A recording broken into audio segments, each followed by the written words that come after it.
প্রথমেই সবাইকে শুভ কালী পূজা, হ্যাপি দিওয়ালি। সবাই খুব মজা করো। আর আমি ঘুম থেকে উঠে পড়েছি। উঠে একটু বাইরের দিকে গেছিলাম। প্রথমে আমাদের বাগানের দিকে গেলাম, আমাদের একটা ছোট্ট বাগান।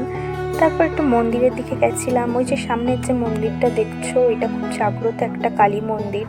তো আগে মাটির ছিল, এখন এটা মানে পাকা করা হয়েছে। অনেক দিনের পুরানো একটা মন্দির। তো মন্দিরের আশেপাশে এটা কতটা সুন্দর লাগছে। তারপরে আমি বাড়িতে চলে এলাম। বাড়িতে এসে আমি কিছু খেয়ে নিয়েছি। এখানে মা যে ফুলকপি আলুর তরকারি করেছিল সেটাই খেয়েছি। তারপর মা নারকেল কুটছিল নারকেল নাড়ুর জন্য। তো আমি ঠাকুরনের জন্য ওই একটু চাল গুঁড়ো মানে চাল বাটা করেছিলাম।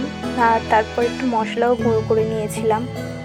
আর মার এখানে নারকেলের ছাইটা রেডি হয়ে গেছে। তো নারকেল নাড়ুও মা বানিয়ে নিচ্ছে। নারকেলের ছাইটা কেমন দেখতে লাগছে অবশ্যই জানিয়ে যেও। আজ আমাদের শুকনো খেতে হয়, তো মা বানিয়েছিল আজকে ছাতুর পুরি আর ফুলকপি আলুর তরকারি, যেটা আমি সকালে খেয়েছিলাম সেটা দিয়েই আমি খাবো। আর বাবার জন্য ভাত হয়েছে। আপাতত খেয়ে এই দেখো আমার মা ঠাকুরন বানিয়েছে। আমাদের গ্রামের দিকে সবাই কালী পূজার দিনে এরকম ঠাকুরন বানায়।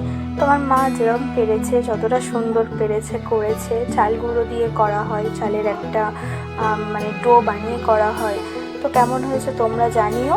আর পঞ্চপ্রদীপটাও ঘরে বানানো চালের গুঁড়ো দিয়ে। এটা যদি তোমাদের ভালো লেগে থাকে তাহলে একটা সাবস্ক্রাইব করে আমার পাশে থেকো আর একটা লাইক করে দিও। টাটা।